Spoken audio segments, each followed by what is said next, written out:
RCF Notre-Dame.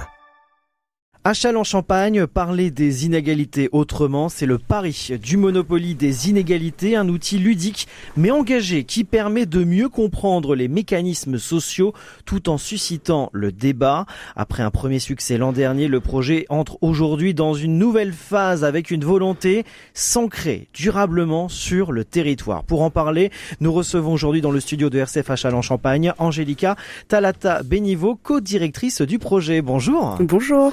Accompagné de Bastien Blanchard, président de la Jeune Chambre économique de Châlons-Aglo. Bonjour. Bonjour. Merci d'avoir accepté notre invitation, Bastien. Angélica, dans un premier temps, Angélica, d'abord, comment est née l'idée de ce Monopoly des inégalités ? Alors en fait, nous on était nouveaux au sein de la Jeune Chambre économique de Châlons-Aglo. Donc en fait, cette action est partie d'un simple constat. C'est en regardant ce qui se dit dans la presse et aussi autour de nous qu'on s'est rendu compte que les inégalités sont encore très très présentes. Donc on a voulu aussi donc sensibiliser les personnes au niveau local. Et pourquoi avoir fait ce choix du Monopoly des inégalités, Angélica ? Alors déjà, tout le monde connaît à peu près le Monopoly, oui. Donc ça pouvait attirer beaucoup plus de monde. C'est un jeu populaire. C'est ça. Quand on participe à une session, qu'est-ce qu'on vit concrètement ? Alors on vit beaucoup de frustration d'après les joueurs déjà. Enfin nous, oui. Même nous on a testé, donc effectivement on est très frustrés. Il faut savoir qu'en fait le jeu il est revisité. Donc c'est-à-dire que on n'a pas le petit chien, la petite voiture, etc. Mais on va avoir des personnages.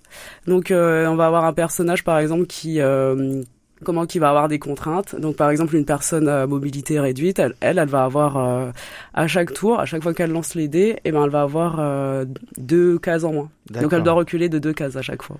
Qu'est-ce que les joueurs, Angélica, comprennent ou ressentent de plus par rapport aux inégalités avec ce jeu ? Du coup, je pense que, comme j'ai bien dit, donc la frustration, et puis ils se rendent compte en fait. C'est ce qu'on a voulu faire comprendre. En fait, tant qu'on ne vit pas ces inégalités, on ne s'en rend pas compte. Donc là, le fait de jouer et de s'en rendre compte sur un jeu pendant un moment ludique, on va dire, voilà. Bastien Blanchard, je rappelle, président de la JCE Châlons-Aglo. Après une première édition réussie l'an dernier, vous franchissez aujourd'hui une nouvelle étape avec cette transmission. Pourquoi c'était important d'aller plus loin ? À la Jeune Chambre, à chaque fois qu'on met un projet en place, le but c'est qu'il soit pérennisé. Sinon, on n'aurait presque pas de mérite à exister. Et concrètement, on voyait qu'il y avait des choses qui existaient, mais c'était petit, c'était éparse. L'idée, c'était vraiment que ça puisse s'ancrer. C'est aussi pour ça qu'on a contacté 3 structures. D'habitude, on transmet une seule structure. Et donc là, c'est 3 partenaires qui répondent, dont l'AGEC, l'habitat jeune à Châlons-en-Champagne, dont l'école de la deuxième chance, qui s'engage avec volontiers dans la démarche, et également les centres sociaux, qui sont quand même beaucoup, qui rencontrent beaucoup de personnes sur le territoire, des jeunes et des moins jeunes. Donc on est très satisfait que ça soit aussi grand. Alors justement, qu'est-ce que ça va changer très concrètement pour le territoire d'avoir transmis à ces 3 structures locales ?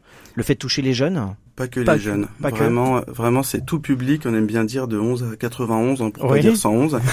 Non, l'idée, c'est aussi d'avoir une approche ludique. Ça va faire se rencontrer les gens. Et la problématique des inégalités, c'est justement que on a peur de l'autre. On se rencontre plus forcément. Donc là, souvent, c'est associé d'un petit cocktail, d'un jeu. On n'est pas en entre-soi. On est avec des gens qu'on connaît pas toujours. Et la soirée de transmission a pu le marquer encore. Il y avait des personnes seniors, si j'ose dire. J'espère qu'ils ne m'entendront pas trop.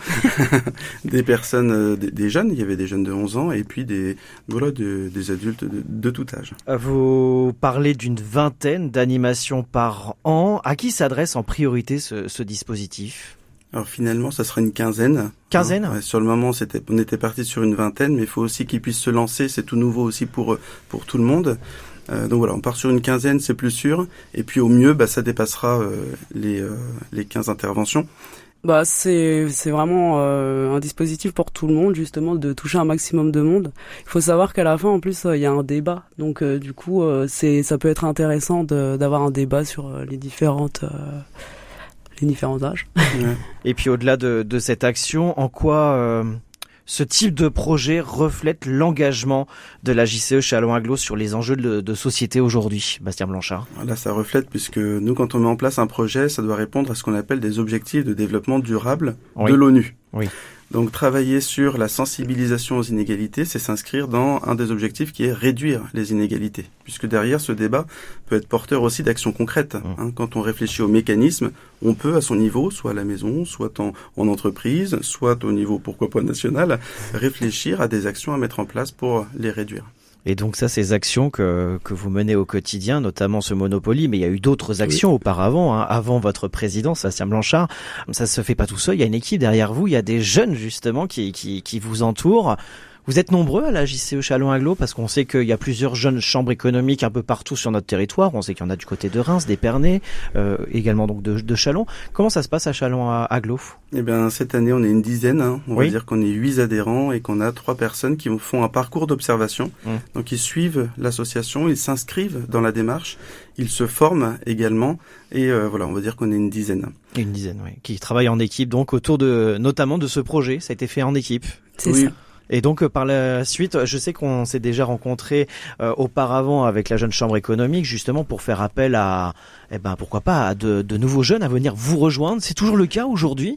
Oui, c'est toujours le cas. C'est vrai que le but, c'est de pouvoir transmettre cette capacité de leadership, comme on dit, c'est-à-dire gérer soit des équipes, soit des projets, et puis quand on en ressort finalement, de pouvoir l'appliquer dans la vie pro ou la vie associative. En général, on mène des projets innovants. En parallèle, on se forme. Il y a plus d'une centaine de formations quand même, et on se forme pas que à Châlons-Agglo. On se forme aussi en région, on se forme au national, et si on le souhaite, on peut aller à l'international. Ce week-end, c'était par exemple une conférence qui avait lieu à Malaga sur 3 jours en Espagne. D'accord. Et donc c'est cette équipe qui se forme au quotidien. Comment ça se passe ? Donc il y a une formation au départ. Ensuite, vous vous réunissez régulièrement, tous les mois, de façon mensuelle, trimestrielle ? Toutes les semaines. Angélica ? C'est toutes les semaines. En fait, en fonction de, en ce moment, par exemple, on a 3 actions en cours, dont le Monopoly qui est terminé. Mais là, on est sur d'autres projets. Donc, par exemple, là, on va organiser un concours pour les entrepreneurs. D'accord. Donc là, notre commission, on se voit toutes les semaines parce que il faut avancer et que c'est au mois de juin. Donc, donc là, le rythme est dense, on peut dire. C'est ça, exactement. Donc après, voilà, ça dépend effectivement des projets. Ça peut être donc le Monopoly, effectivement, nous on se voyait beaucoup moins que dans cette commission. Donc c'est aléatoire, on va dire. C'est aléatoire, d'accord. Donc c'est en fonction des projets. C'est ça. Régulièrement, on organise en plus de la convivialité, si j'ose dire, ou quelque chose qui fait cohésion de groupe. Donc là, chaque mois, on fait une activité, soit c'est du sport ensemble, soit c'est découvrir une nouvelle entreprise, une entreprise qui vient d'être reprise. On a été voir la cueillette d'Aulnay sur Marne il y a 2 semaines, et ça vient d'être repris, donc c'était super. Ou alors des activités culturelles, style cirque par exemple. Un projet stimulant, on peut dire, une mission stimulante du côté de la JCE. Alors pour vous rejoindre, notamment du côté de Châlons-Agglo, mais bien sûr nos amis esparnaciens qui nous écoutent ou nos amis rémois ou même au-delà, si vous voulez vous rapprocher auprès de votre JCE, c'est possible. Mais là, on est avec la JCE Châlons-Agglo. Comment ça se passe ? C'est simple, il faut déjà avoir entre 18 et 40 ans. C'est la base. Voilà. Deuxièmement, on peut contacter l'asso soit par ses réseaux sociaux, soit par sa boîte mail si on va sur son site internet. Et derrière, nous, on accueillera toute nouvelle personne, soit parce qu'on organise une soirée découverte. On en fait en général 2 par an. Une en février, la prochaine ce sera en septembre ou en octobre. Mais si jamais on n'est pas dans le bon timing, on se recevra, on parlera de l'asso, on verra aussi la capacité et l'envie de s'engager dans quelque chose. Mais bon, rien n'empêche que si on a juste envie de découvrir, on puisse être reçu. Oui, on peut vous contacter sur les réseaux sociaux et vous répondrez sans souci. Voilà. Merci beaucoup, Angélica Talata Béniveau, co-directrice du projet, et Bastien Blanchard, président de la JCE Châlons-Agglo, d'avoir été avec nous aujourd'hui sur RCF, et on vous souhaite une belle aventure à la JCE Châlons-Agglo. Merci beaucoup, Christophe.